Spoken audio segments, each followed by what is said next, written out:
தேவனுக்கே மகிமை உண்டாவதாக. ஒரு நிமிட தியானம். வாக்குத்தத்தம். யெகோவா ஈரே, கர்த்தர் பார்த்து கொள்வார். ஆதியாகமம் 22:8 வசனம், 14 வசனம்.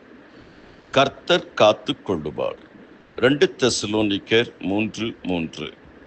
கர்த்தர் கவனித்துக் கொள்ளுவார். 1 பேதுரு 5:6, பிலிப்பியர் 4 அதிகாரம் 6 முதல் 7 வரை.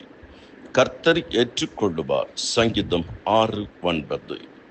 5வது சங்கீதம் 27:10. கர்த்தர் சேர்த்துக் கொள்ளுவார். இந்த நாளிலே இந்த 5 காரியங்களை ஜெபத்தோடு தியானியுங்கள். உங்கள் அனைவருக்காகவும் ஜெபித்திருக்கிறேன், தொடர்ந்து ஜெபிப்பேன்.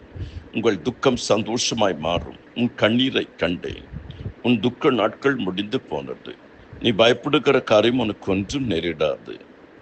கர்த்தரனோடு கூட இருந்து பெரிய காரியங்களை செய்வார். ஆமென்.